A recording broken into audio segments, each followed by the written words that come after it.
Salut tout le monde, c'est Hervé. Tout d'abord, j'espère que vous allez bien. Alors aujourd'hui, je vais vous parler d'un film d'horreur, Le Dernier Voyage du Déméter. Mais avant cela, n'oubliez pas, petit pouce vers le haut.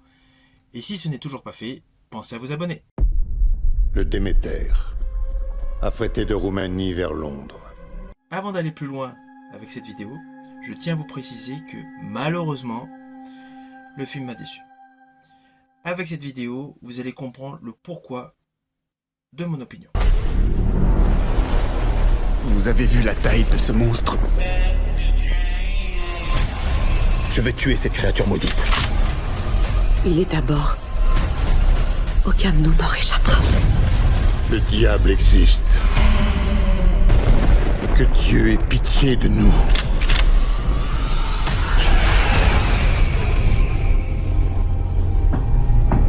Ce film d'horreur aux allures gothiques est réalisé par André Øvredal.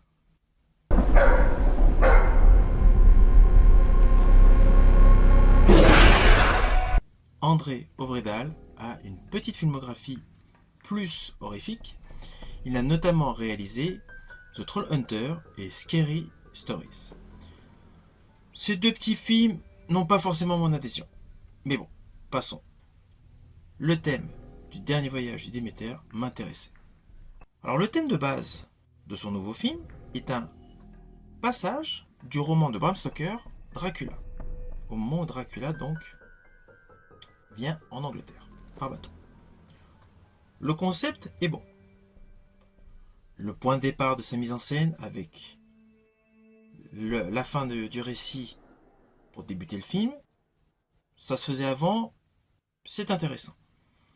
On voit la police anglaise qui arrive sur le bateau échoué. Le film démarre bien. On voit même le jeu des acteurs qui font les policiers, donc vraiment effrayés parce qu'ils ont découvert sur le bateau. Et là, on retourne en arrière. Jusque-là, c'est bien. Là, on a plusieurs personnages qui sont présentés parce que le bateau donc recrute un équipage pour faire la fameuse traversée. Parmi les acteurs, nous pouvons voir Corey Hawkins. Alors Corey Hawkins, vous l'avez vu dans les séries The 24 Heures Chrono Legacy et vous l'avez vu dans The Walking Dead. Vous avez pu aussi le remarquer dans le film, une production Netflix qui n'était autre que Six Underground, aux côtés de Ryan Reynolds. Alors concernant son jeu d'acteur, il est correct. Il démontre une réelle intensité de l'émotion en fonction des différents événements qui se produisent sur le fameux Déméter. Avec lui, au sein de ce bateau, on retrouve une vraie gueule du cinéma que vous avez pu voir dans beaucoup de films et beaucoup de séries, Liam Cunningham. Je vous rappelle uniquement Game of Thrones, Le Choc des Titans et Lancelot avec Sean Connery et Richard Gere. Acteur aux performances indéniables. Il vit toujours ses compositions au cinéma et dans les séries. Ce duo d'acteurs fonctionne.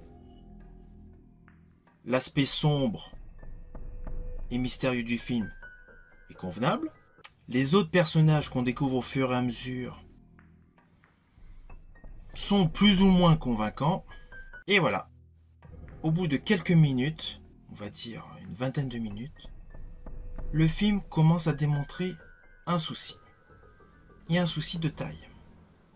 À la base, c'est un film d'horreur. C'est un film qui raconte un passage du roman terrifiant Dracula. Le côté terrifiant, on ne le ressent pas en permanence. Alors, certes, il y a l'esthétique visuelle, mais le problème, c'est qu'il y a des acteurs, on va dire dedans, façade. L'autre souci, nous sommes sur un voilier, avec une très grosse cargaison. L'équipage est très restreint. Bizarrement, si on enlève les nouvelles recrues, qui est resté sur le bateau? Voilà. On ressent tout de suite à partir de l'équipage, à partir de certains détails, comme l'endroit où ils vont manger, etc. On sent qu'il y a un manque de moyens. Cette absence de finances pour rajouter des détails qui sont nécessaires ne peuvent pas être remplacés par des subterfuges de brouillard, de luminosité tamisée. En fait, il est là le problème. C'est qu'il y a un manque évident de moyens qui peut passer pour une production de streaming. Oui, pour une plateforme. Ça, ok, ça passe.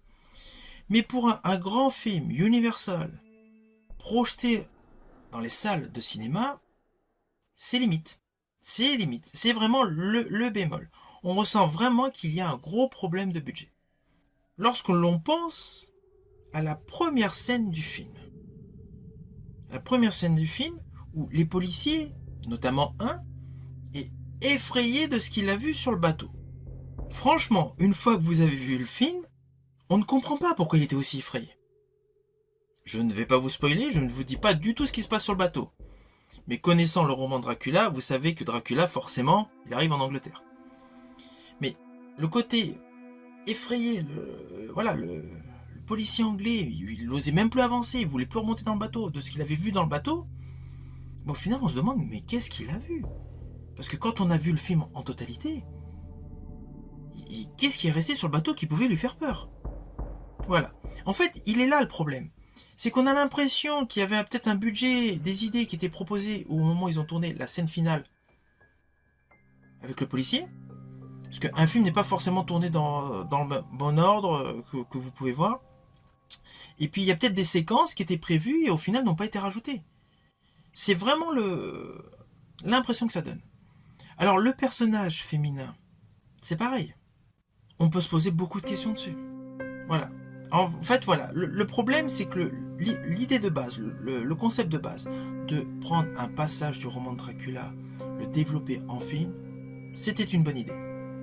Mais je pense qu'il aurait fallu le traiter différemment. Et pour ce qui est de la musique, alors Brian McCreary, il n'y a pas de souci, il a fait de belles compositions pour les séries. Je pense forcément à Walking Dead, à Si, et à Fondation. Voilà.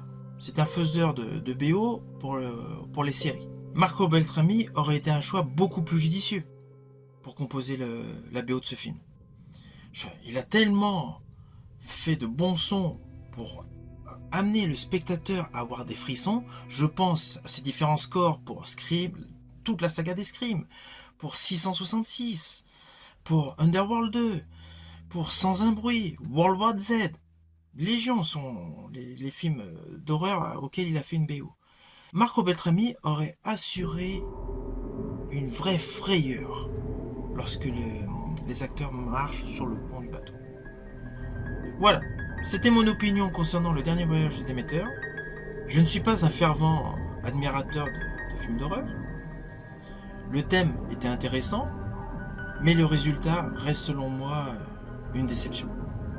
Vraiment une déception pour le cinéma. Moi qui adore le cinéma, l'ambiance de la salle de cinéma. Voilà.